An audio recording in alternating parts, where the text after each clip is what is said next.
Nabi SAW dengan syarat yang sahih-sahih saja, yang sah-sah saja bahasa kita.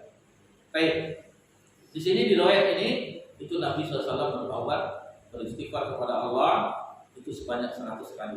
Bayangkan Nabi SAW yang maksum, yang dosa-dosanya yang telah diampuni sebelumnya dan yang akan datang, yang telah dijamin masuk surga dan tidak akan dibuka pintu surga sebelum Nabi SAW memasukinya. Jadi yang pertama kali memasuki surga itu, yang dibuka pintu surga untuk hamba Allah adalah Nabi SAW. Akan tetapi meskipun demikian, kedudukan Nabi SAW masih banyak beristighfar kepada Allah, memohon ampun kepada Allah.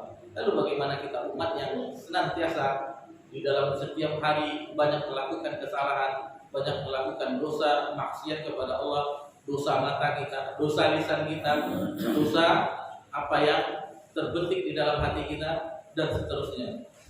Walhamdulillah. Baik.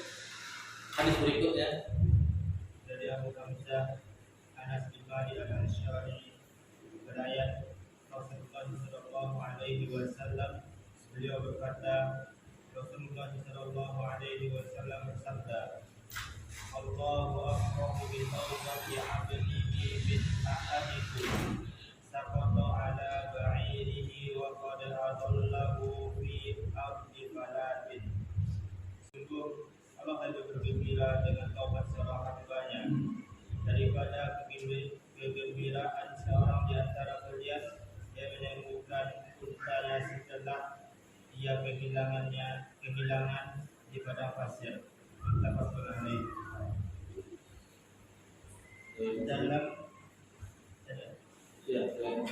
Dalam satu riwayat Muslim disebutkan, Allahu asyaddu farahan bi taubati 'abdihi hina yatubu ilaihi min ahadikum kana 'ala rahilatihi bi ardin falatin fanfaratat minhu wa 'alaiha ta'amuhu wa syarabuhu fa'aisa minha fa'ata syajaratan fattaja'a fi zilliha wa qad a'isa min rahilatihi fabainama huwa kadzalika idh huwa biha qa'imatan 'indahu fa'akhadha bi khiqamiha thumma qala min shiddatil arahi Allahumma anta 'abdi wa ana rabbuk akhta'a min shiddatil arahi.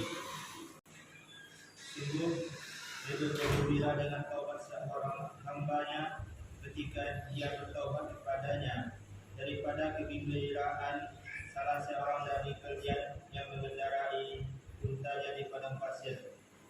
Lalu untanya kabur meninggalkannya, padahal makanan dan minumannya ada di atas untanya itu. Maka dia berputus asa untuk bisa menemukannya kembali.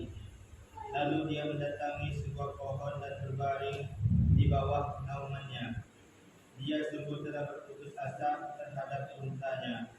Tak kala dia dalam keadaan seperti itu, tiba-tiba dia mendapatkan untanya berdiri di hadapannya. Maka dia memegang tali kendalinya. Kemudian dia berkata karena sangat gembiranya, Ya Allah, Engkau adalah hamba-Mu dan aku adalah Tuhanmu. Dia salah ucap karena terlalu bergembira. Ini hadis yang luar biasa, perumpamaan yang diberikan oleh Nabi SAW pada hadis ini. Jadi hadis ini dari Abu Hamzah, punyanya Anas bin Malik, khadim pelayan Nabi SAW. Jadi Nabi SAW dilayani oleh sahabat Anas bin Malik lebih 10 tahun. Kata Anas bin Malik adalah selama 10 tahun lebih hidup bersama Nabi SAW, membantu Nabi SAW, tidak pernah Nabi memarahi. Bayangkan, pembantu Nabi yang membantu Nabi lebih 10 tahun pernah dimarahi oleh Nabi SAW. Begitulah akhlak Nabi kita tercinta Sallallahu Alaihi Wasallam. Kalau ada jangankan pembantu bawahan kita misalnya atau anak kita saja sudah habis kita teriak-teriaki, kita marahi dan seterusnya. Bayangkan Nabi kita saja, pembantunya 10 tahun lebih hidup bersamanya, membantunya, tidak pernah dimarahi, tidak pernah kenapa engkau lakukan begini, kenapa engkau berbuat begini, tidak.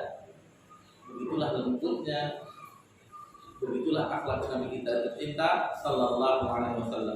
Di sini penetapan sifat Allah. Jadi Allah itu mempunyai nama-nama yang maha indah dan sifat-sifat yang maha tinggi. Di sini Nabi menyebutkan bahwasanya Allah bergembira. Jangan kita bayangkan bergembiranya makhluk, enggak, berbeda. Karena ini sesuai dengan kesempurnaan dan keagungan Allah Subhanahu wa taala. Karena Allah itu memiliki nama-nama yang indah, juga sifat-sifat yang maha tinggi, yang situ ada sifat subutiyah yang tetap bagi Allah, ada sifat salbiyah yang itu dinafikan dari Allah. Yang sifat subutiyah itu ada dua, ada zatiyah dan ada fi'liyah. Dan ini bukan pembahasannya. Sekarang ini kalau dibahas itu satu kajian juga. Bagaimana Allah itu memiliki sifat-sifat yang maha tinggi sesuai dengan kesempurnaan dan keagungan Allah Subhanahu. Berbeda dengan manusia ada malas, ada mengantuk, ada mati, dan Allah hayyun, maha hidup, tak pernah mati. Dan Allah itu tak pernah tidur, tak pernah lupa, sesuai dengan kebesaran dan keagungan Allah Subhanahu wa taala. Jadi Allah Subhanahu wa taala bergembira terhadap hambanya dibandingkan hamba itu yang Nabi memberikan perumpamaan agar dipahami, di mana orang yang musafir membawa kendaraan yang tunggangannya onta yang penuh dengan pasokan makanan, persediaan makanan. Lalu ketika beristirahat di bawah pohon, dia tertidur, onta tadi hilang. Pas dia terbangun, dilihatnya tidak ada onta. Itulah keadaan bagaimana cemasnya dia, gentingnya keadaan di padang pasir yang kebutuhannya makanan dan minumannya tidak ada karena berada di bawah tunggangannya. Maka kecewalah dia, putus asa dan seterusnya. Dan ketika dia dalam keadaan seperti itu, maka datanglah ontanya dengan seluruh pasokan makanannya dan minumannya. Saking gembiranya, dia salah berucap.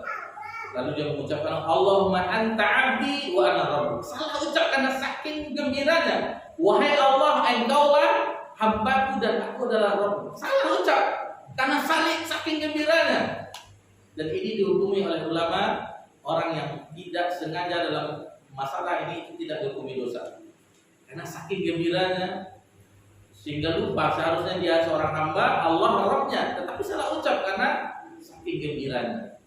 Dan Allah lebih bergembira, lebih suka terhadap hambanya yang bertaubat dibandingkan yang musafir dalam keadaan seperti itu. Jadi bagaimana kita harus memperoleh ridha Allah, kecintaan Allah Subhanahu wa taala, tentunya kita senantiasa bertobat kepada Allah Subhanahu wa taala. Langsung saja dibacakan hadis ke-17, 18, 19 karena ini berkaitan tentang batas tobat itu sampai kapan. Ini di hadis 17, 18, 19. Tafadhol.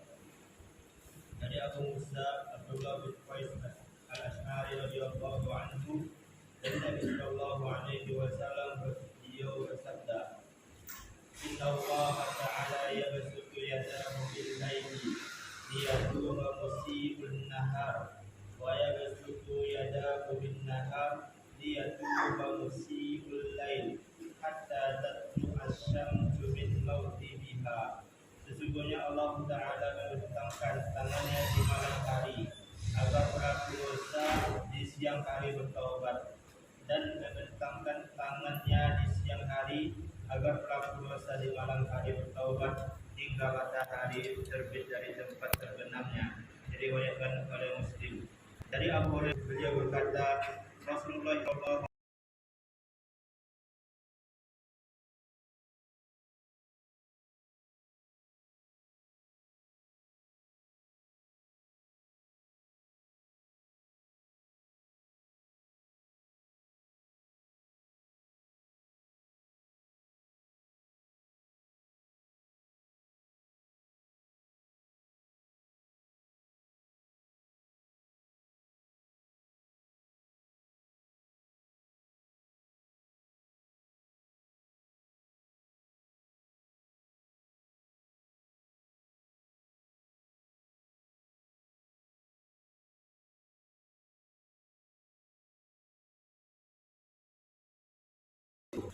Hadis yang ke-17 oleh Musa Abdullah bin Qais Al-Asy'ari radhiyallahu anhu, dalam Sahih Muslim. Begitu juga hadis yang ke-18 dari Abu Hurairah Abdurrahman bin Sakhar Ad-Dawsi terdapat dalam Sahih Muslim, dan hadis yang ke-19 dari Abu Abdurrahman Abdullah bin Umar bin Khattab radhiyallahu anhuma dari Nabi SAW.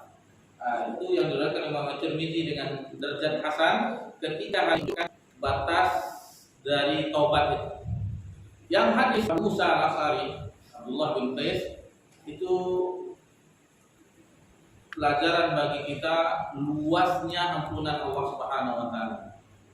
Lihatlah di dalam keterangan ini Nabi menyebutkan di dalam sabdanya bahwasanya Allah membentangkan tangannya untuk menerima taubat orang yang melakukan dosa di siang hari, sedangkan tangannya ampunannya di malam hari.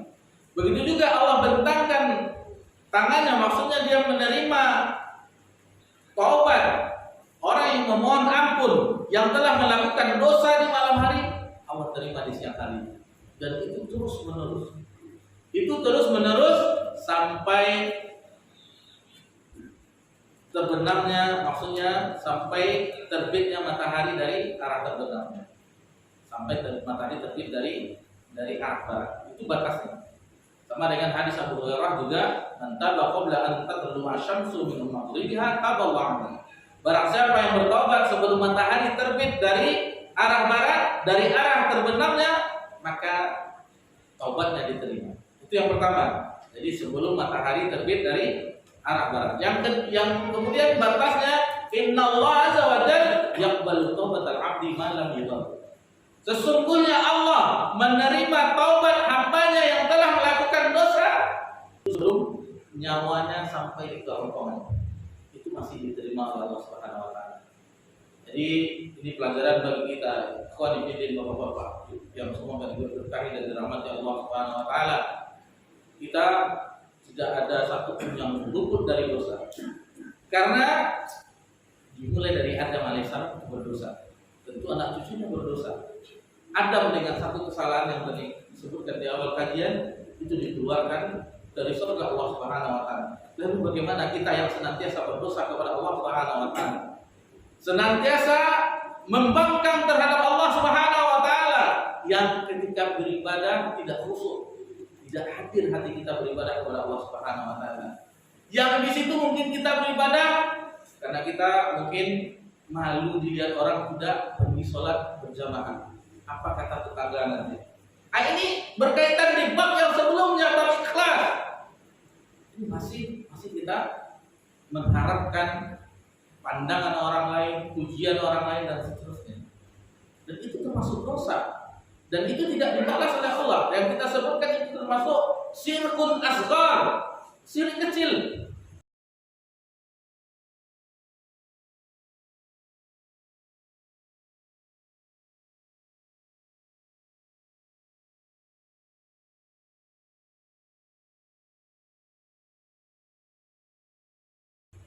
Yang mana dia beribadah ria itu tidak akan mendapatkan balasan dari Allah. Dan kita juga telah singgung syirkun akbar yang itu bisa membatalkan seluruh amalannya. Waliyahzubillah.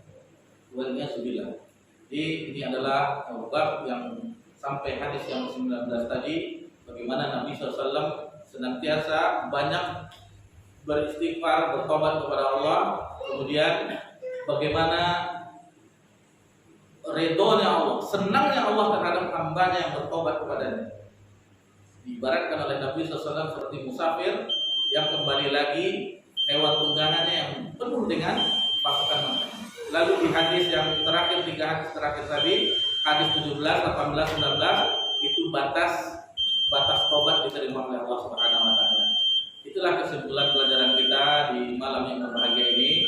Adapun hadis berikutnya, hadis 20 dan selanjutnya, insyaallah akan kita lanjutkan di pertemuan 2 pekan yang akan datang. Karena kajian kita di insyaallah di pekan ganjil, pekan 1, 3 dan 5. Kalau ada pekan itu yang 5. Adapun pekan genap 2, 4 dan alhamdulillah sebagian kita itu kita di Masjid Dakwah di Bundaran, Masjid Dakwah membahas kitab yang lain juga.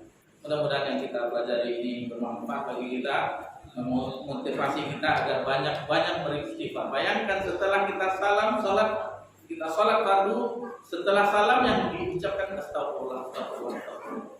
Mohon ampun kepada Allah Subhanahu wa taala. Mohon maaf jika ada kesalahan dalam penyampaian, maka kita akhiri dengan subhanallah kita akhiri dengan astagfirullah. Assalamualaikum Muhammad sallallahu alaihi wasallam wa ala alihi wasallam. Alhamdulillahirabbil alamin. Wassalamualaikum warahmatullahi wabarakatuh.